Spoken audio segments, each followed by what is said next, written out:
Olá! Estamos hoje aqui para a nossa 11ª aula. Eu sou a professora Cristiane, de língua portuguesa. Hoje nós vamos dar ênfase, vamos voltar um pouquinho no conteúdo da aula 10, ok? Das variedades linguísticas, da exposição oral. Então, quais que são os nossos objetivos hoje?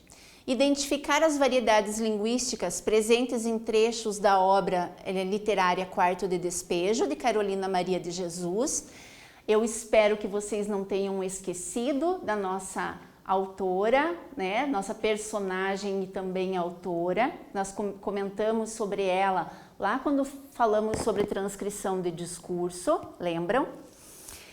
Propor uma produção de um gênero de exposição oral. Então, hoje vocês vão colocar a mão na massa também e adequar a fala em situações que exigem mais formalidade, né? Então, a gente vai ver vários exemplos de situações em que as variedades linguísticas se encontram e são usadas, ok?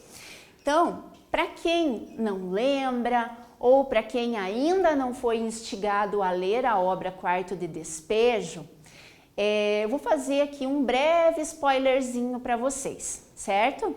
Então, Quarto de Despejo traz em seus diários, divididos em dia, mês e ano, o retrato do cotidiano da favela de Canindé. Nele, Carolina Maria de Jesus narra como consegue sobreviver sendo catadora de lixo e metal em São Paulo e como a falta de dinheiro e de outro tipo de trabalho afetam sua vida. Eu coloquei o linkzinho, pessoal, vocês vão receber lá no material de vocês, nas atividades de vocês, vai ter lá o link para que vocês possam baixar, se quiserem, né? Fazer a leitura desse livro. Ele é muito legal, sugiro que vocês leiam, né? Então, só para relembrar, Audálio Dantas era um repórter que foi, bem no comecinho da carreira dele, ele foi destinado a escrever sobre uma favela que estava se formando perto do rio Tietê. E quando ele chegou lá, cheio de vontade de escrever, ele encontrou com uma catadora de papel, muito falante, muito prestativa, que o levou na casa dela e mostrou o que ela tinha de mais precioso para ela, além dos filhos, que eram os seus diários. Ela tinha 20 diários, mais ou menos, escrito né, como o próprio nome diz, né, diário, mas ela era fiel ao diário, ela realmente escrevia sobre a vida, sobre as dificuldades que ela possuía, né? E nós vamos perceber ao longo aqui da nossa aula como era essa fala dela. Vale lembrar que a Carolina, ela só estudou até o segundo ano do ensino o segundo ano do ensino fundamental, certo? Então ela tinha pouquíssima escolaridade, mas muita vontade de vencer. Ela era uma leitora assídua, né? Então quando ela não estava trabalhando, ela estava lendo, certo? Qual é a linguagem presente na obra? Então, a linguagem é subjetiva. O que é a linguagem subjetiva mesmo? É aquela que traz emoção, é aquela que traz a espontaneidade de quem fala ou escreve, né? E ela usa a variante linguística oral. Obviamente que por uma questão de não ter tanto estudo, vocês vão reparar na questão morfossintática, né? Então, aquela questão que às vezes usa uma palavrinha no singular, outra no plural, não tem aquela concordância toda, mas por outro lado, ela usa algumas palavras que nos surpreendem no enredo, ok? O que é então a linguagem subjetiva? Ela está relacionada à visão pessoal do autor a respeito de algum tema. Portanto, é quando o autor transmite a sua opinião. Por exemplo, ela escreveu lá na página 29. No dia 9 de maio, eu cato papel, mas não gosto. Então eu penso, faz de conta que eu estou sonhando. A linguagem que a Carolina usa é muito poética até. Ela se coloca numa posição de personagem da própria vida de uma forma extraordinária. Dificilmente ela se deixa abater, né? Então ela traz consigo isso na linguagem que ela usa. Aí a gente vai percebendo, agora fazendo lá uma retomada sobre os tipos de variação, né? de variação histórica, regional, né? Das variedades linguísticas. Ela traz a variação histórica. O que é variação histórica mesmo? Pode ser observada a partir de 3 formas, ou nas palavras que deixaram de ser utilizadas com o passar do tempo, ou no vocabulário próprio entre as diferentes faixas de idade, ou nos acentos gráficos ou grafemas que entraram em desuso. Por exemplo, a Carolina, na página 53, ela diz que encontrou muito papel na rua, ganhou 20 cruzeiros. Para nós hoje, essa linguagem, ela é ultrapassada, esses cruzeiros. Por quê? Porque a moeda mudou, né? Então, veja, na época eram cruzeiros, hoje já não é mais. Então, hoje, essa palavra já faz parte da variação histórica. O que eu quero de vocês hoje, alunos, é que vocês copiem no caderno de vocês as definições das variações linguísticas, ok? Preciso que estejam registrados para que vocês possam fazer as pesquisas necessárias para os exercícios que vocês vão encontrar no Classroom, né? Então, eu já quero aproveitar, depois eu vou retomar isso. Lá no Classroom, vocês vão encontrar todas as atividades que nós vamos fazendo aqui e mais outras que a gente sugeriu para vocês, ok? Então, agora vocês vão copiar a definição de variação histórica.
Copiaram, galera?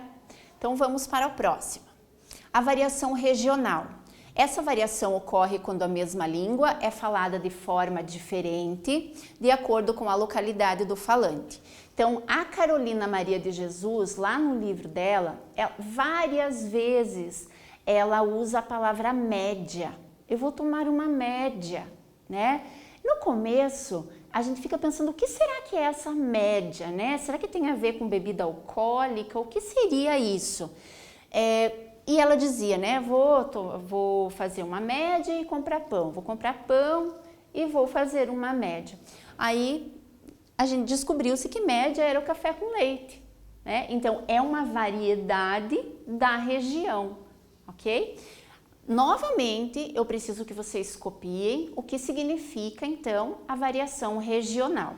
Coloquem o exemplo junto para que vocês vão se apropriando aí de exemplos, porque vocês percebem que às vezes a gente pode se confundir entre uma variedade e outra, e às vezes a variedade ela traz mais do que uma, ou ela é regional e social também, né? Então não se prendam tanto à nomenclatura, mas é importante que vocês saibam reconhecer, ok? Então um tempinho para que vocês copiem.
Vamos lá, pessoal? A variação sociocultural. Lá na aula passada, vocês tinham o slide escrito só social. Tem alguma diferença? Essa é outra? Não, né? É a mesma variedade. O que ela significa? É o tipo de linguagem utilizada por determinado grupo social que, por preferências, atividades ou nível socioeconômico, adota um linguajar próprio. Pode-se utilizar como exemplo os grupos de profissionais como advogados ou surfistas. Lembram na aula 10 que a gente falou sobre gírias e jargões? Então é justamente aqui na variação sociocultural que entram as gírias, né? Então a gente usou aqui surfistas, que eles têm uma linguagem própria deles, ali uma gíria, né? Que eles entendem e às vezes quem está de fora não entende. Os advogados, a mesma coisa, só que usando jargões, né? E não gírias nesse caso. A nossa Carolina Maria de Jesus também tem a variedade sociocultural na fala dela. Ela diz lá, os meus filhos nunca comeu. Então, o fato dela usar plural aqui, né, nos meus filhos, ela tinha 3 filhos, e ela usa o verbo no singular, certo? Então, os meus filhos nunca comeu bacalhau. Então, essa falta de concordância dela, no caso, vem da pouca escolaridade que ela tinha, ok? Um minutinho para que vocês copiem, então, agora o que é a variação sociocultural.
Pronto, galera, copiaram?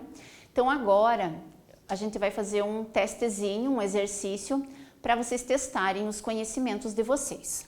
Olha lá, o vocábulo latino plumbum transformou-se com o passar do tempo na palavra chumbo. Esse é um exemplo de variedade regional, sociocultural, histórica ou estilística. Eu coloquei todas aqui, né? Vocês estão reparando que tem uma nova. Eu não vou falar ainda a definição dela, né?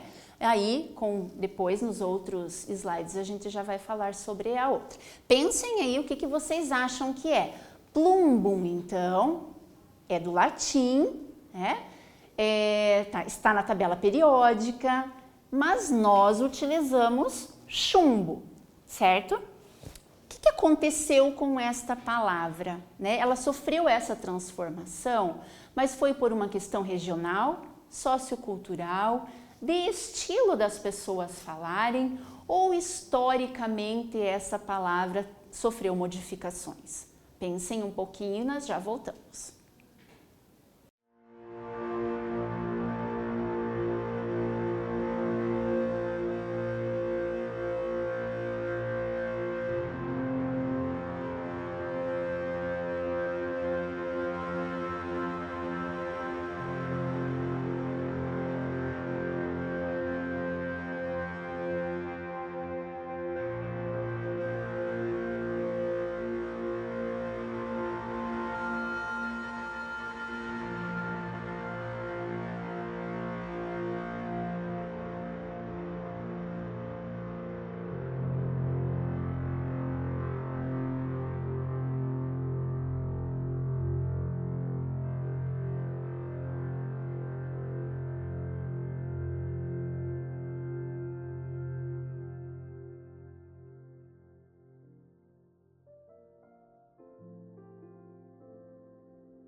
E aí, pessoal, o que vocês acham?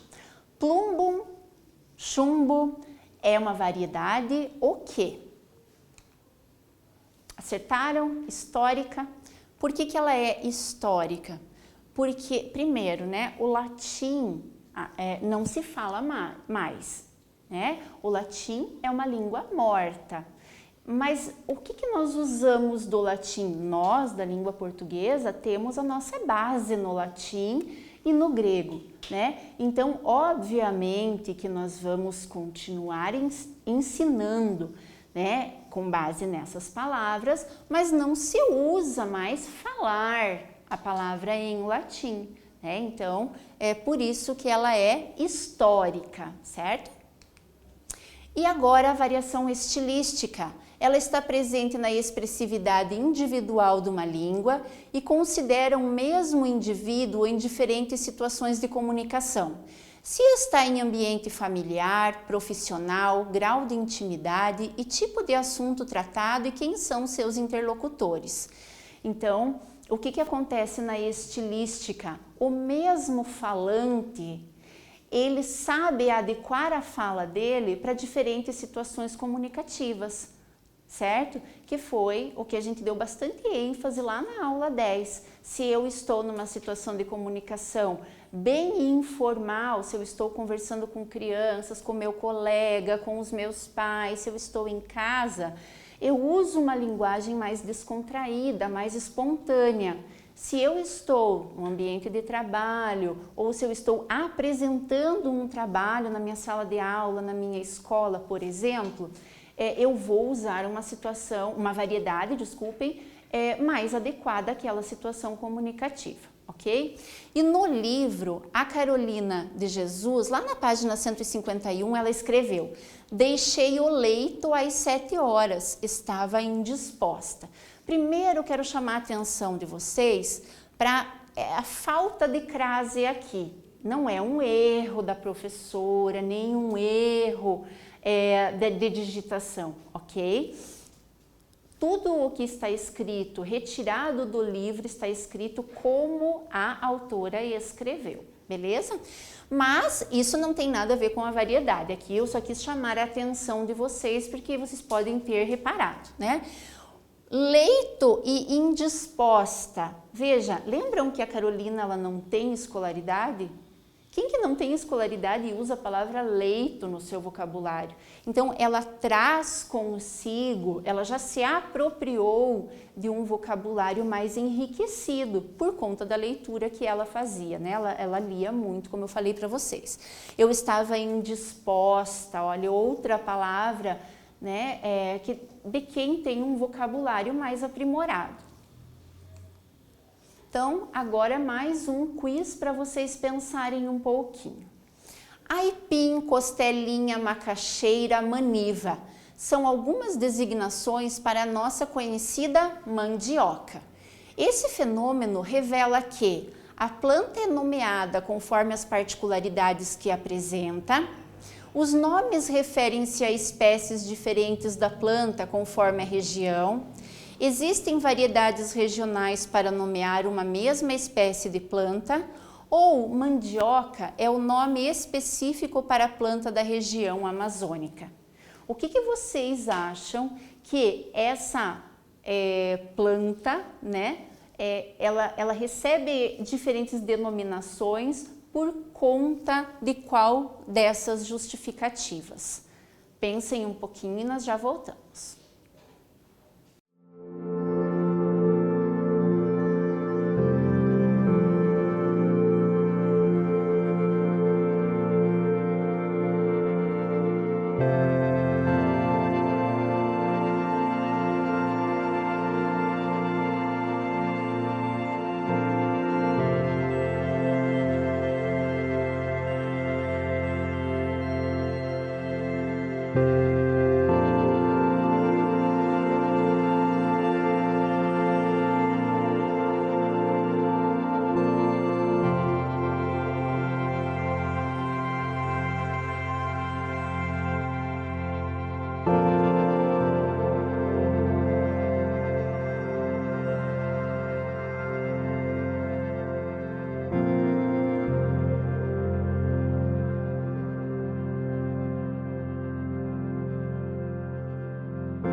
Pessoal, antes de nós corrigirmos, eu tenho duas correçõezinhas para fazer com vocês. A professora leu costelinha, né? Eu acho que eu estava com fome na hora que eu falei. Não é costelinha, é castelinha, desculpem, tá? Outra coisa que eu percebi é que tem duas letras As, né? Desconsiderem esse A aqui. Se vocês acharem que essa aqui é a resposta correta, claro que ela vai ser a letra D, tá? Tanto que aqui, ó, está com letra D. Mas não é, né? Qual é a correta? Existem variedades regionais para nomear uma mesma espécie de planta. Então, o aipim, mandioca, a castelinha, né? É a mesma coisa, é o mesmo alimento. Depende muito da região de onde nós estamos falando, ok? Agora, pessoal, eu quero que vocês copiem as variedades estilísticas que vocês não copiaram. Então, um tempinho para que vocês copiem essa variedade.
Pronto, gente. Agora, vocês também vão copiar o que significa preconceito linguístico. No finalzinho da aula 10, eu falei para vocês sobre isso, mas é muito importante que vocês registrem, ok? Até para que vocês saibam quando é preconceito linguístico e quando não é. Então, por exemplo, eu acabei de falar para vocês que vocês têm que se adequar numa situação, por exemplo, de uma exposição, de um trabalho que você vai apresentar, certo? Por quê? Porque todo mundo espera daquela pessoa que está na frente, né, de uma sala de aula, seja aluno, seja professor, espera domínio do conteúdo. Então, eu tenho que dominar, sim, sobre aquilo que eu vou falar e também a linguagem, né, que eu vou utilizar, ok? Então, o que é preconceito linguístico? Quando as diferenças linguísticas não são respeitadas, ocorre o preconceito linguístico, que é um dos tipos de preconceito mais empregados na atualidade e pode ser um importante propulsor da exclusão social. Muitas pessoas são excluídas da sociedade por conta da maneira como falam. Ou se você vai numa entrevista de emprego, por exemplo, né, e tem lá 2 candidatos, um que usa essa linguagem mais formal na entrevista, outro que usa a sua variedade linguística com gírias, né, ou mostrando um desconhecimento da língua, muito provavelmente será beneficiado aquele que sabe, né, se colocar nas diferentes situações, ok? Então, isso não é preconceito linguístico, né? Isso é eu saber me adequar. Agora, se eu estou falando com o meu colega, né, ou seja, é uma pessoa íntima, digamos, e eu uso uma expressão errada ou eu falo algo que não está dentro da norma culta, porque eu trago isso da minha bagagem, da minha família que fala daquele jeito, e essa pessoa, esse meu amigo, tira sarro, né? E você fala para ele que você não gostou e ele continua, aí sim é preconceito linguístico, ok? Então, se você é rechaçado por conta da sua língua, aí você está sofrendo preconceito linguístico. Então, eu vou deixar aqui um tempinho para que vocês anotem o que é e se quiserem colocar um exemplo, vocês podem também exemplificar, né? Colocando como. Você pode escrever que, por exemplo, uma pessoa é discriminada no ambiente escolar por falar diferente das outras pessoas. Beleza? Já voltamos então.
Então, pessoal, assim como a Carolina Maria de Jesus, ela sofria preconceito, nós também sofremos às vezes, né? E o preconceito, ele está dos dois lados. Veja, apesar dela ser uma pessoa da classe baixa, com pouca escolaridade, lá na comunidade, na favela do Canindé, onde ela morava, ela era, digamos assim, ela sofria preconceito porque as vizinhas dela achavam que ela falava bonito, né?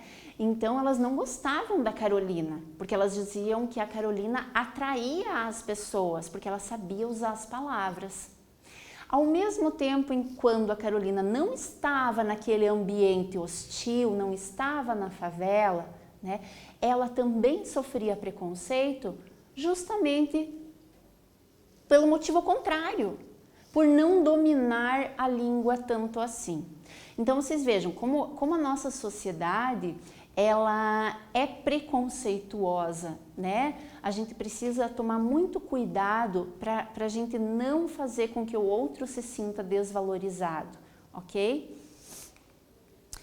E a tradição oral, ela pode ser vista como um cabedal de ensinamentos, saberes e conhecimentos que veiculam e auxiliam homens e mulheres a se integrarem no tempo e no espaço e nas tradições. Sem poder ser esquecida ou desconsiderada, a oralidade é uma forma encarnada de registro, tão complexa quanto a escrita, que se utiliza de gestos, da retórica, de improvisações e de danças como modo de expressão. Então veja, se nós falarmos que a oralidade é uma língua, digamos assim, é uma variedade mais fácil do que a escrita, não é verdade, né? Se vocês pensarem em, de repente, as pessoas quando estão falando, elas estão gesticulando, né? Você está olhando para a expressão dela e você vê se essa pessoa está sendo, se ela está feliz com você ou se o recado é mais sério, né? Então, nós trazemos a nossa entonação junto com com o nosso propósito. Ok? Então, a expressão corporal é muito importante. Quando você vai apresentar um trabalho, se você estiver pendurado no quadro, por exemplo, né? Ou de braço cruzado, ou de qualquer jeito, a impressão que dá é que você não está pronto para apresentar aquele trabalho. Então, junto com a oralidade, você tem que estar com a sua postura correta, com a sua expressão, né, com expressão no seu olhar, você tem que fazer o tom de voz, né, aumentar e diminuir conforme aquilo que você quer mostrar, ok? Então agora, lembram que eu disse que vocês iriam pôr a mão na massa, né? O que vocês vão fazer, pessoal? Vocês vão fazer uma pesquisa de um conto africano, não vale qualquer conto, não pode ser conto brasileiro, né? Tem que ser um conto africano de sua preferência e você vai analisar a temática, ou seja, do que trata aquele conto, sobre o que é aquele conto, que linguagem está presente, é uma linguagem mais subjetiva, é uma linguagem mais informal, mais formal, né? O conto ele é escrito em primeira pessoa ou em terceira. Que tipos de personagens vocês têm, né? Ou personagem, tem conto que tem um único personagem. E vocês vão registrar aquilo que vocês acharam interessante desse conto, lembrando que vocês têm que situar o seu interlocutor. O que é situar o interlocutor? Primeira coisa, dizer o nome do conto, situar no tempo, no espaço, então os personagens, ok? Para depois vocês vão planejar uma apresentação dessa história, para quando retornarem às aulas presenciais, vocês vão apresentar esse conto, certo? Então, fica aí uma tarefa que vai ser cobrada de vocês, de pesquisa, de planejamento e depois da prática de vocês, então, de se posicionarem, de falarem, né? Colocarem a expressão oral de vocês. Lembrem-se de que a expressão oral é um gênero discursivo que exige uma linguagem mais formal e principalmente domínio dos conteúdos apresentados, ok? Então, eu acho que vocês podem ter um pouco de dúvida, né? Onde é que eu encontro, professora? Eu trouxe para vocês aqui vários sites, então, que tem contos africanos. Então, vocês podem acessar no Classroom, né? Lá vai ter o que é para fazer, bem direitinho, vocês podem copiar no caderno de vocês, para que vocês não se percam, ok? Outra coisa, façam um rascunho, depois passem a limpo. Jamais um aluno, né, principalmente do ensino médio, vai escrever o seu trabalho uma única vez. Muito provavelmente você vai fazer rascunho, versão definitiva ou vários rascunhos, ok? Para o seu trabalho ficar cada vez melhor. Então aqui nesses sites vocês vão encontrar vários contos diferentes para vocês escolherem um. O que nós fizemos então na nossa aula? Estudamos, né? Identificamos as variações linguísticas presentes na obra Quarto de Despejo e identificamos a necessidade de planejar e adequar a fala às diversas situações comunicativas. É só, pessoal, e espero que vocês façam um bom trabalho. Até a próxima!